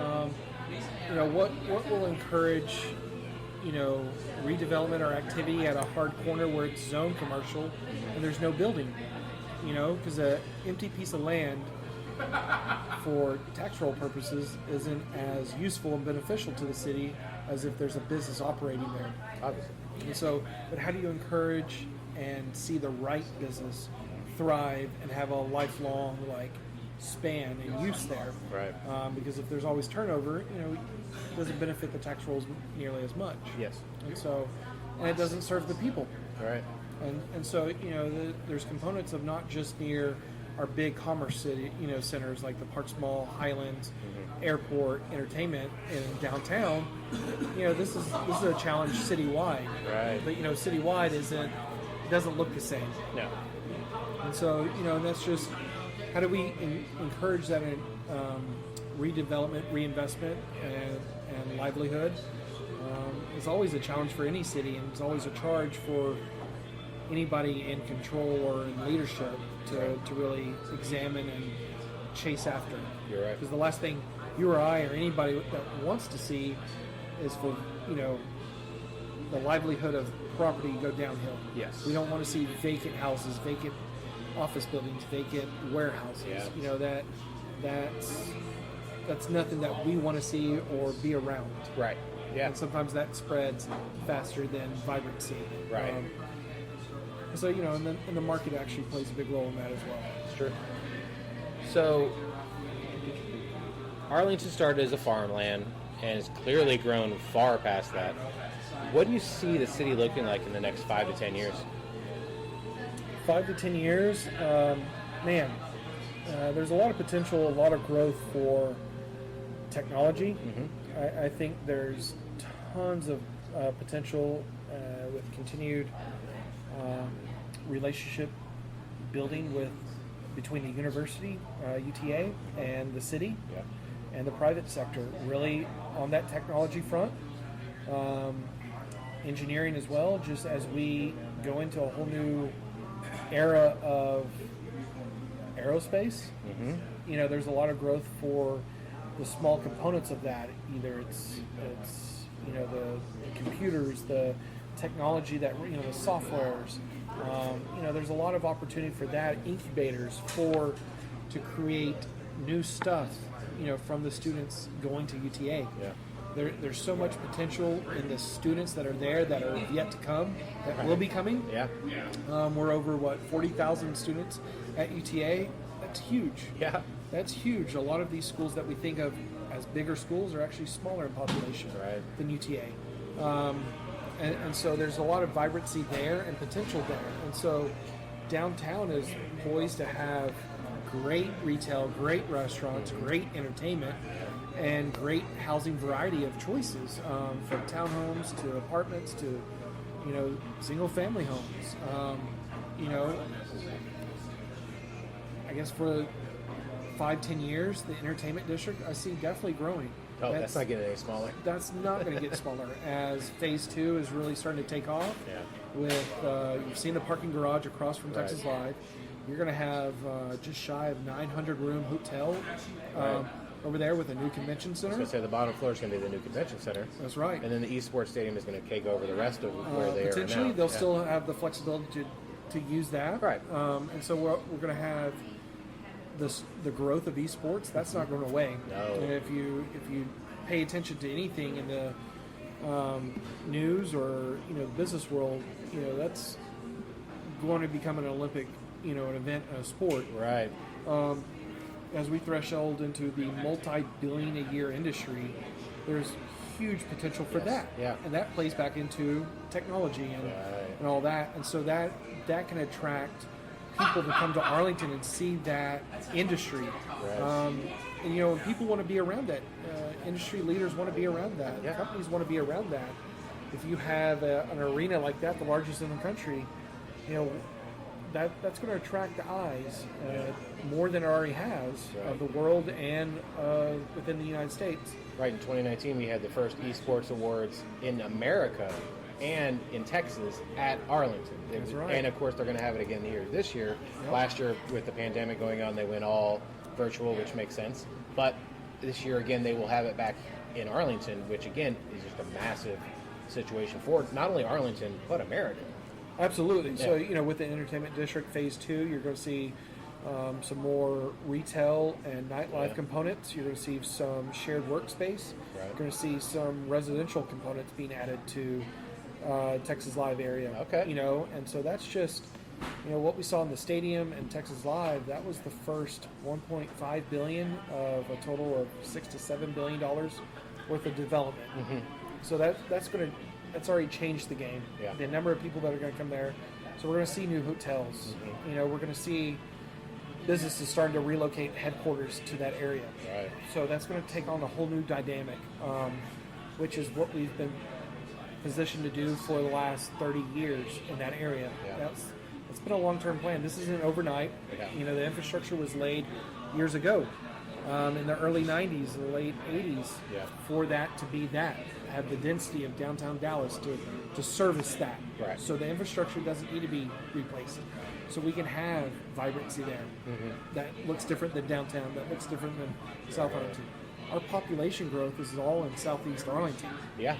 That's where we have the hugest surge of residents and new housing being built.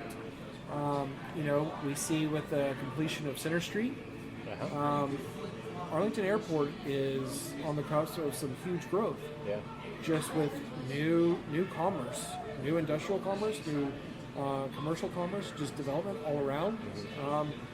That brings in tons of flights every year. It's surprising the volume of private jets that come in there and what those private jets and who they're carrying. I talked to them last year, and they would not exactly tell who comes in there, but they do have some very good stories. Let's just say it's a lot more than what you would think, especially with huge world-known special event centers like AT&T Stadium, Globe Live. Now that we're attracting more events, you're going to see more high-end clientele flying in private jets. Where? Arlington Airport. Yeah. Well, you have Bell Helicopter based out of there. So you have a lot of smaller, maybe tech-based companies in the aviation field that want to be around there so they can do testing, so they can fly and get to another location. And so there's just huge growth potential for that area. We just recently saw something in Planning and Zoning. It came before City Council. It's East Barton Commerce Center, I think was the name. And so it's just some warehouse space, that's going to be offices and last mile warehousing. And so it's there on the west side of the airport, Barden Road and Center Street. Right. And so that wouldn't have been possible without the expansion of Center Street connecting down to Barden. Eventually, that Center Street will go down and connect to Green Oaks. Oh, very cool. And so that's more long term. Yeah. Stuff that's been in play for a while. It's not overnight. And so that just opens up the western side of the airport for development and more commerce. Yeah. The industrial sector. We have reinvestment now into the Great Southwest, which we're seeing a new life being brought into there. Yeah. And so that's going to attract a whole new wave of the industrial sector. If it's manufacturing, if it's distributing goods, and some of these industrial warehouses also have offices in it. Of course. And so we're seeing a big growth in that as well. And so that just brings in more people, more demands, and more eyeballs to the city. So we're positioned well to grow in the right direction for Arlington, not regress, but we're gonna progress. Yes. For a lot of good things. There's a lot of stuff that's in play, and it just takes time. Of course. As new stuff comes on. So 5 to 10 years, I see growth. Yeah. I see prosperity. I see a lot of new small businesses, middle range businesses, big businesses coming in. I see a lot of events happening at the entertainment district as we have state-of-the-art facilities, world renowned. We got WrestleMania coming in April again, which I can't wait. Yeah, probably that is single-handedly the largest event that's ever happened at AT&T. It's true, whether you believe their numbers or not. I was one of the 111 people, one of the 1,000 people. Myself. Yeah. So I have a tradition with one of my friends. We've been to the last, not counting last year, obviously, the last 12. Oh wow. Yeah. So that's what I also love about going to different cities is kind of seeing how they do it, how their stadiums are set up, what they have around their stadiums, and then what their other fun things there are to do in those cities. And then we've had this conversation before we started recording. What can we do to bring some of that stuff here in Arlington? Like, how would that work here? Sometimes it doesn't, and sometimes there's potential that it could work. Absolutely. Yeah. And so, it's the private sector, people taking a gamble on Arlington. For example, success stories like AT&T Stadium said it would never happen. It couldn't do that, and we got it from Irving. Yeah. Veridian would never have happened. Many people have tried to develop that area, but if it wasn't for AT&T Stadium, Veridian would have never happened. Right. Veridian was a huge gamble, and they can't build homes fast enough. Right. Because of Veridian, we now have Arlington Commons. They tore down, financially, the city services that were being used on those apartments. It was costing more than what the city was getting back in taxes, and so that was a negative, hit on the tax rolls. And so a developer took a gamble, almost experimental, something we hadn't seen in Arlington. Tear those down, rebuild Class A, luxury apartments, and they're leasing out. They're almost complete with phase 2. Yeah, I was going to say they're expanding because the first part was such a big. 4 phases total. They're looking at maybe adding a 5th phase eventually. Yeah. And so we're seeing huge potential there. There's some retail components that are a little coffee shop that will be coming in one of those. Yeah. And the redevelopment of Lamar in front of that into almost like a beautiful little park. Something we would never have thought of here in town. Exactly. Just a new set of eyes and perspective on what can be. Yeah. And so that breathes new life into North Arlington. And so we have a lot of components of what's coming. We see the success of events, and people want to be around activity. Yes. And so that draws people in. And where people are, they're like, man, I wish I could really do that. So in order to encourage that, the private sector has to take gambles. Yeah.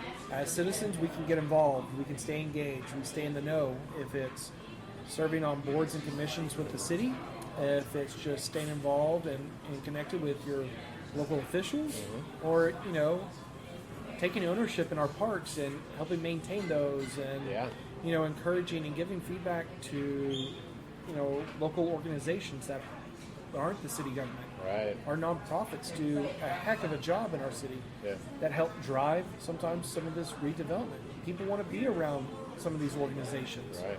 Those organizations bring in development. And we just have to be a champion for the city. We have to be positive about the city and really encourage what's best for our city. Right. If you want something, you don't have to go down the street and pitchforks and banners. But you can get involved, and to really move stuff in any city, it takes time. It's not overnight. The stuff that's overnight usually fails. It's the stuff that takes time planning and orchestrating. That's where we see the success, and that's something that our city has done historically well. Right. We've been sometimes slow to react, but we're quick to start planning. Yes. We put a lot of stuff in place to start planning, to really have a long-term plan, not a 2-year plan. Right. So our success in 5-10 years, stuff has been put in place 5-10 years ago, and it just pays. You know, the labor of our fruit, our labor, the fruit of our labor. There you go. There you go. You start to see, and it's not overnight. And so, you know, having those conversations with business owners and landowners, like, what can we do? If you want to see something, invest in your community. Right. Actually, You know, be proactive into it. Open up your business here Yeah. instead of opening it up in another city. You know, or if you know a friend or family member, have them here, and that vibrancy just continues to spread. And you know, you'll see a whole new life. Right. You know, if it wasn't for the Levitt downtown, all this activity we see downtown today, I don't think would be around. Yeah, you wouldn't see that revitalization of Abrams. No. Tearing down old buildings and putting up 2 apartment complexes that now connect to each other, which is right next door here. And then, like, completely redoing Abrams to where it's not only... Because they didn't widen the street.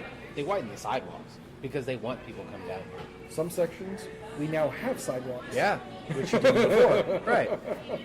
And so the beautification of just downtown attracts more activity. And so I think, you know, just having those people, those citizens that were engaged then, that dreamed of this little pavilion to attract live music, did not know the far-reaching impacts or the ripple effects that would have. Right. You see buildings that have new tenants that are taking ownership and repainting, what we were talking about earlier. Yeah.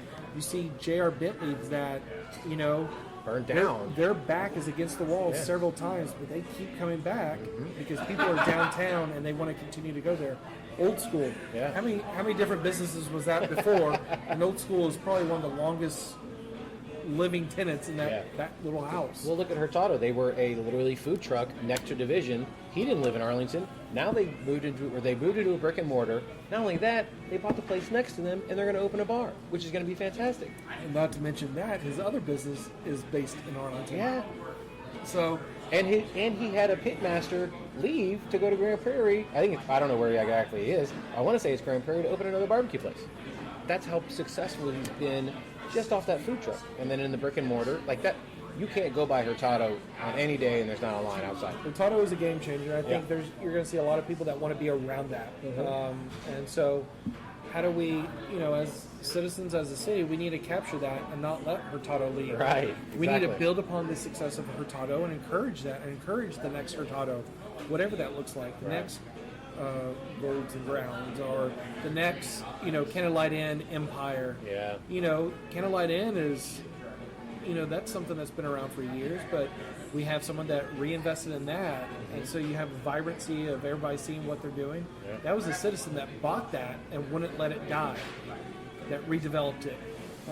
Look at Campo Verde. It's not Campo the best Verde. Mexican food, but you go inside, everyone's been Everybody in Campo Verde. knows Yeah. Campo Verde, and you occasionally will meet someone that wants to go there Yes. on a regular basis. Yeah. But kidding aside, Yeah. It's a great business, but you know, it's people, institutions like that attract people, Yeah. that create activity, and so we gotta keep investing. If it's going and spending our dollars there, Yeah. if it's a few dollars there more than it would be somewhere else, that goes a long while, and a long way into just the vibrancy in our city and encouragement. Hey, if Campo Verde can make it, I can open up Yeah. something over here. You know, El Gabacho, to other mom and pop stuff Yeah. that's all across our city. You know, we got local stuff, Cool Keg.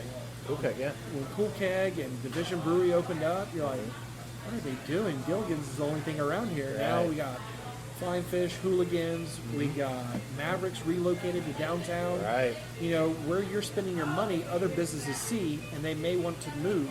Yeah. And that creates just momentum. Yes. And sometimes momentum is hard to kill when you got a lot of stakeholders looking to reinvest in these Right. things. So, not only did Division open up, but they did so well.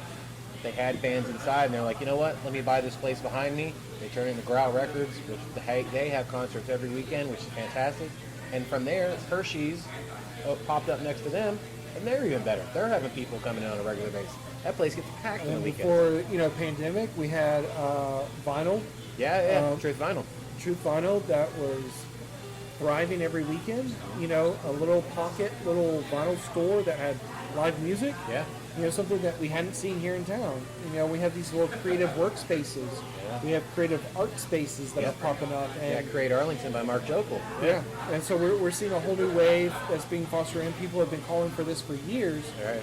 but it's locals that are reinvesting and taking a gamble on Arlington and serving maybe a small sector, Yeah. but that grows and that blossoms over 5-10 years to Right. maybe what's next. And so, you know, just a gamble on our hometown is what it's going to take.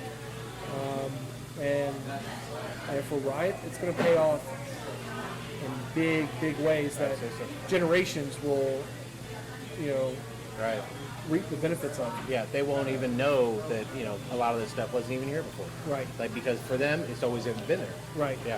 Absolutely, Yeah. absolutely. So, being so connected to the real estate area, do you have a favorite building in town, or even maybe a favorite area of the city? A favorite building in town. One of my favorite buildings is probably the Worthington National Bank in downtown, Okay. across the street from City Hall. Gotcha. It's just a cool looking old building. Yeah. You know, we don't make them like that anymore. Worthington is a local, you know, brand out of Fort Worth that, you know, they have a hometown feel with it. Yeah. When you talk to the people that work there, it's just a hometown kind of atmosphere. You know, that's not something, a building that people interact with daily. Right. One of my newest, you know, favorite buildings is actually the Central Library, George Hawks Library. Right. When the vision was saying, let's move it across the street, put it next to City Hall, and redo this, I was like, what? And I'll be honest, I didn't see it the way it was proposed. And my goodness, I was one of the first in. Yeah. And taking my daughter there, both my kids, taking family members there, my nieces. And it's just, and it's the first time I've gotten a library card in a very long time from the city of Arlington. But because of that central library and just the engagement, the interaction that has with citizens has been huge. And I like seeing that when we can build stuff, not necessarily as a city, but when anybody can build a building and you see a wide variety of people interacting with it Yes. in different ways, that allows me to take pride in that building, in my city, and just seeing people interact and thrive and go downtown for that as a destination. I love that.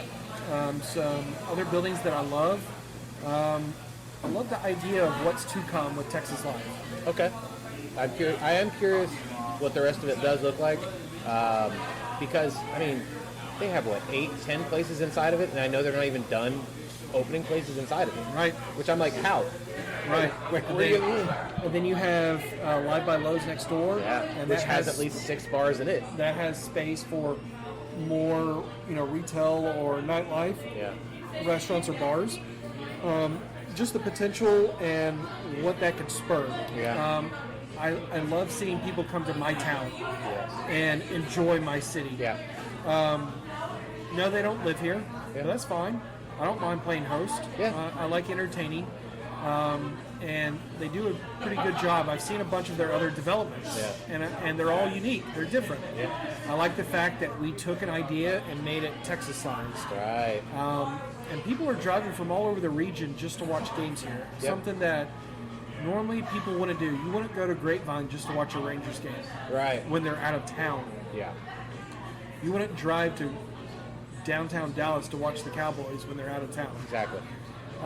So you're seeing people gather here. You see people making pit stops in Arlington Yeah. when they have a long layover at DFW. Right. Stars are having their events at Texas Live with the Their mascot. official watch party, their Ice Girls and the mascots coming to Texas Live. And so that brings in a whole new vibe and feel to Arlington and to that area. But because of all these people now coming into Arlington, besides Texas Live and all the events, our local businesses are benefiting from it. Yep. Talk to Aziz and the family that runs Prince Lebanese Grill. Oh, yes. They've benefited greatly from local events from catering World Series Yeah. to bull riding to a plethora of other events that have been at XFL. these. Yeah. Absolutely, have been at these venues. That's direct impact to our local economy, but people are getting eyeballs. And now, Prince Lebanese Grill is something different than Texas Live or the Chili's and Olive Garden. Those are great. Yes. There's a place for those.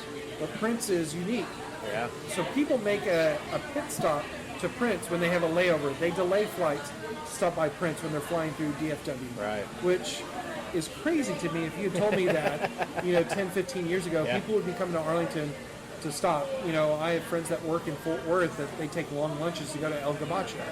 It's insane. And it's like, what? Yeah. That place off A of John Wayne themed Mexican restaurant? Are you kidding me?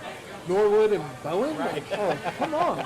But they're going out of their ways to shop at our businesses. So, that gets me excited. That opens the door to a lot more potential. And when you see that kind of dedication to our small businesses and our mom and pop kind of stuff, you open the door to other people coming in and wanting to plant down roots here to open a business. Yeah. Hershey's, Right. Jack's Chicken before that. Yeah. These are people that relocated. Bayou Cat off of Arkansas in 360. He was a transplant, Yeah. and he has a successful, crawfish, empire right there that I take all my friends to. Yeah. I love their catfish. Breakfast Brothers off of, is it Matlock and Barden? He started in clubs out in Dallas as a food truck that he just happened to have in the back. And then he was like, he knew somebody had a place in Arlington, opened it up. Now he's got his own cooking show on CW33. It's insane. And he's going to open another one in Dallas. So, and those are, those success stories become some of my favorite places to go to. Right. Favorite buildings might be a little different. Depending on who am I sharing that space with. Right. I might enjoy AT&T Stadium with because they're from out of town and they're just going to jaw's going to drop. Or, I may take them to driving through Viridian because they remember Arlington from the 1980s. Right. And they're like, what? Yeah. This is Arlington? Yeah. Or, If you think it. so some of my favorite, I wouldn't necessarily say a building, but River Legacy, some of our parks are some of the favorite places here in town. And sometimes they're just small neighborhood parks. Sure. I just find a lot more enjoyment because of how I engage with it and interact with that space. Yeah. Favorite businesses, you asked? Sure. Restaurants? Yeah. Some of these just pop up, I love because maybe one thing they have on their menu that I love, or maybe some. Salter Brothers, my wife loves, so I go in there. White Rhino, that's a DFW chain, but that's just killing it. Yep. And they've just added beer and I think mimosas or Oh, champagne. yeah, I did see that, yeah. So they're expanding and growing, but how people interact with that just makes me enjoy that business more because his dedication to Arlington and what he's put forth to have there. We have local restaurants. Really, Candlelight Inn is a go-to favorite of mine. You can't keep me away from that place. That's a family favorite. So, all else fails, you might find me there. There you go. But those are some of my favorites here in town, and it's always changing. It's always open. I mean, Hooligans is one of my favorites ever since they moved. Yeah, I remember the old one on Southgate. Night and day different, but just that reinvestment of space is night and day different. But I enjoy that space. I've held events there. Yeah. I meet friends there. I've had just gatherings there. I've met new people there. So that's a great spot. So little things like that. Wherever I find community, I think is where I find a new favorite spot. That's fantastic. Where my friends like going, where new friends like going, the friends I've yet to meet. Exactly. Where they going. So, we could talk about my favorite bars, my favorite restaurants, favorite pizza places, burger places, taco places. We could really get that. We're going to get pizza here in a second. But scrolling through your Instagram, you are a fan of all the flavors of Oreos, which I am as well. Do you have a favorite? Ooh. So Oreos are fantastic. Yes. Not trying to replace the original. No. Let's just say that. Yeah. That chocolate wafer to the frosting, they have perfect ratio. Right. If you try to change that, don't go to the double stuff, mega stuff. No, thrown off the ratio. It's not the same. The other Oreo flavor that I love is key lime pie. See, that one was a weird one when I tasted it. I was like, I don't know if I should be Graham tasting cracker. this. Yeah. With a key lime icing inside. Yeah. Fantastic. The red velvet is another. That's good. Yeah. Very, very underrated one. And then the lemon flavored golden Oreos. Those were good. Yeah. Those are the closest replication of Girl Scout cookies I can find. Oh, okay. Yeah. I think the lemonades or lemon pastry creams. Yeah. That's the closest thing. So when Girl Scout cookies aren't available, Right. golden Oreo lemon flavor. That's the way to go. I enjoy the s'mores and the not the peppermint one, but like the candy kind of ones because they're so good. Put that with the chocolate. It's great. The 4th of July fireworks Oreos were probably the most entertaining. They had the Pop Rocks in the icing. Oh, I didn't have that one. Fantastic. Right. These normal Oreo chocolate wafers with red, white, and blue icing. They had red, white, and blue Pop Rocks. Oh, Jesus. Okay. So fantastic. Yeah. That's the sleeper Oreo. That's what I would invest in if I could own a steak and Oreo. Not have to wait till next year to figure it out. Yes. All right, so we do have a segment on the show we call Tournament of Toppings, trying to find the best pizza place in Arlington. What is your favorite pizza place in Arlington? Well, it's not technically Arlington. Okay. Sol Joe's. Sol Joe's is fantastic. We do count it because we do get surrounded. Pantego is so small. It's just like, you don't know you're in Pantego unless you see the lights light up on that arch. Exactly. Or you get pulled over by a cop. Yeah. For going a mile over the speed limit. Or you taste the water, and that's the only way you know you're in Pantego from Arlington. This is true. Yeah. Great businesses, great people. Yeah. Sol Joe's, great. He used to be over by Davis in Arkansas before he relocated. Okay. So he existed in Arlington first, so I claimed him first. Gotcha. Before Pantego. So Sol Joe's is probably by far our favorite pizza. That place is deceptive. Looking at the outside, and then you walk in, you're like, well, how did I get here? Yes, that is the Cheers of pizza places. Yeah. In Arlington, if you met Sol Joe once, he knows you forever. Okay. And I would everybody test that theory, and everybody feels at home. Yeah. Next would probably be Old School. Old School's been one of the most popular ones everybody says. You can't go wrong with Old School. Mama's is a close second. That's usually the second one. My sleeper pizza place is probably Vito's. What's Vito's? In the hard corner next to David's Barbecue. Oh, yes. And A1 Locksmith. I haven't had that one yet. Calzone is the way to go. Oh, okay. It's essentially pizza, just folded over. Yeah, exactly. Yeah. It's a pizza taco. It's literally a pizza pie.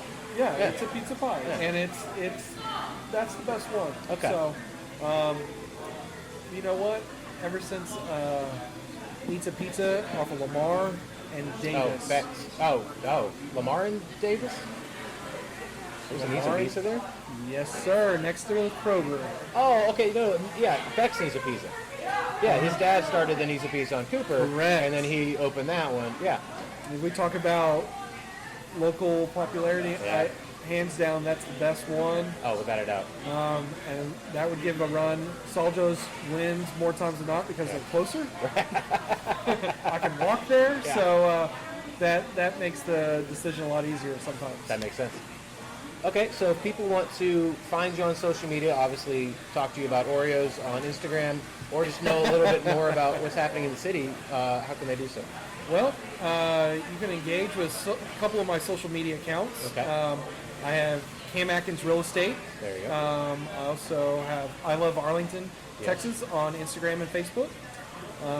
And then you can also find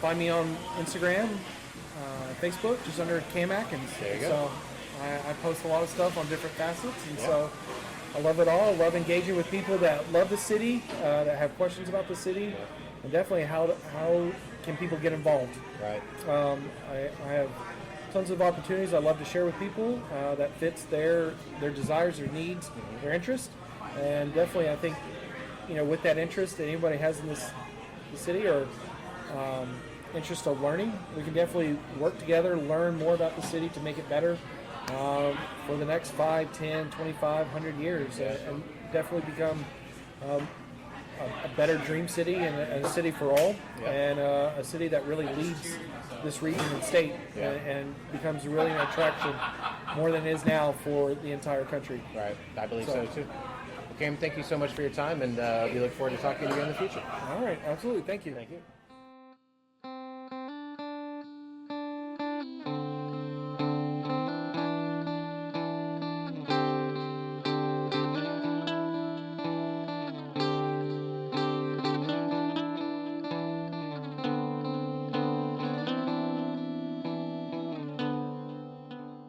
All right. Thank you so much for listening. Thank you to our guests, Cameron and Larry, two wonderful princes of Arlington, kings of the Southwest. Thank you for being on the show, and thank you for talking with us and just showcasing some of the cool things that y'all are doing in Arlington, and what people can expect to find in the city as dynamic as the city of Arlington. And make sure to go check out Larry Ladale live. That Mamma Jamma is playing all the time. So he's played in Arlington, Dallas, the entire Metroplex. Go check him out. Go, give him some nucks, a big hug if he wants it. But support him as much as you can. He's a fantastic jewel inside this wonderful city of Arlington. Yeah, and I went to school with him, high school. I didn't even know. But if you are out in Arlington and you're not seeing Larry Ladale, even though you should, and if you have the opportunity to, there are other things going on, like every Monday is trivia night at Dr. Jekyll's. And every Tuesday on the second and fourth variety over at Create Arlington, they're doing their open mic and poetry night. Every Wednesday at Jambo's Barbecue, you can catch UTA Jazz from 5:30 to 7:30.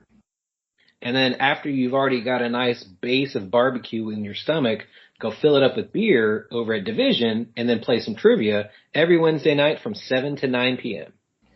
So Grounds and Gold is hosting their open mics every other Thursday from 5 to 7 p.m. That's my co-host. That's me. I host, and they're doing it this week. So go check it out. Yeah, go over. And then when you're done with that, go over to One Love Lounge. They're doing their open mic every Thursday that they are calling Artist Love Night. That starts at 8 p.m.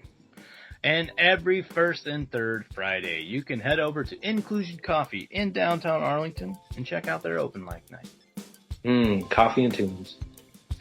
Coffee and tunes. Well, while you're out there, make sure to go out and eat local, drink local, and go rediscover your city. Tag us and send those pictures over to us on Facebook, Arlington Citizen Media, Twitter, ATX Citizen Media. Tag us on Instagram, Arlington Citizen Media, and send those pictures the old-fashioned way.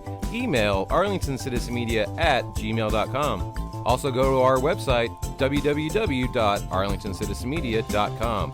Don't forget to subscribe and give those 5-star reviews of the downtown at Apple Music, Spotify, Google Podcasts, and also hit us on SoundCloud, iHeartRadio, and YouTube.